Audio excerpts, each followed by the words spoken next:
Dear sir, I have an excess of 20 years experience as a seeking a position where my extensive experience. I am also licensed, have a workshop, work cash register and scanning equipment in Junior's opportunity, and I department. look forward to talking with you in the very near future.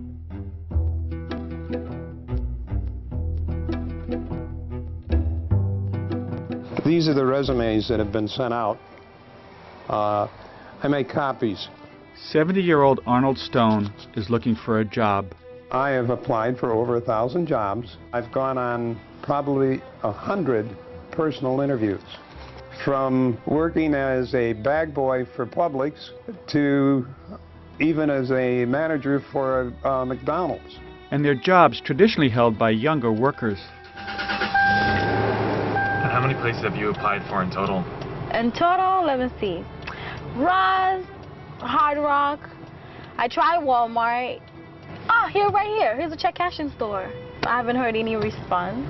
When 25-year-old Farrah Titus isn't studying to be a nurse, she's in her car looking for a job to pay her tuition. Every day, at least I spend 4 or 5 hours driving around, trying to look around to see anywhere if they're hiring, or go to different places even though I don't apply, just trying to ask them questions if they're hiring anybody. Usually the answer is no.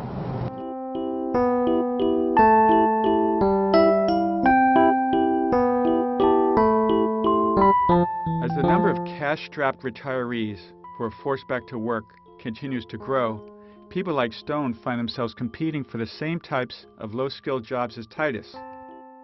For Stone, it wasn't supposed to be this way. My stock portfolio looks strong. Maybe we're going to be okay at the end of the 65.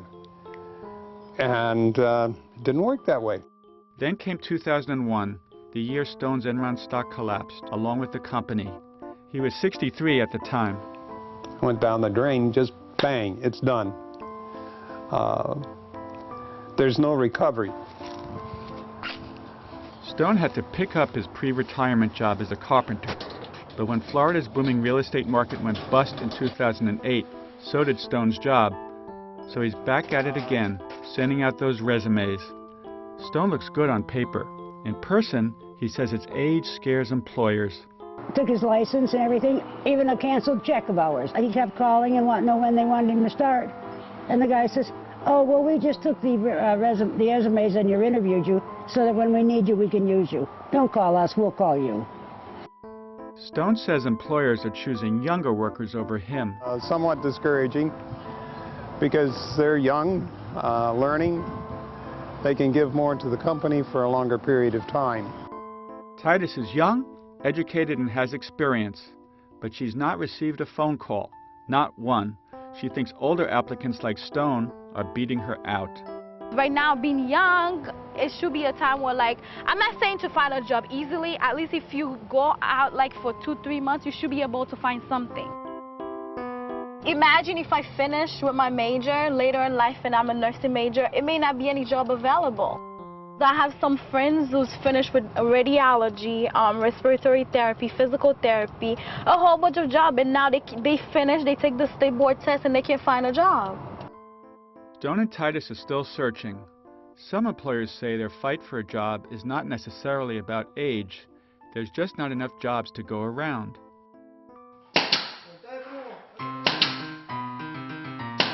This is the main dining room. You can see the stage. This is a fish tank stage. Al Boatwright is now hiring for his new restaurant in Miami Beach. He's received thousands of resumes, some with pictures. Typically when I put out an announcement, I expect to get a few very, very young, then a few very, very old. Now we've got a lot of the extremities. You know, you've got a lot of extremely young and you've got a lot of extremely mature. Boatwright says he's looking to hire people who are friendly, enthusiastic, and open to change, regardless of their age, though he tends to find these qualities in younger applicants. That's one advantage of getting the younger applicants. They're new to it. If you're willing to learn, we'll bring you in, and we've extended our amount of training.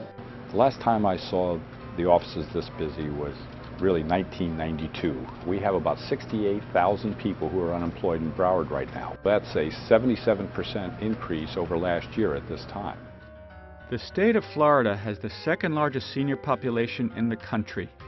Mason Jackson with the federally funded Workforce One job agency, says the so-called strength in numbers appears to be giving older applicants the upper hand in his state.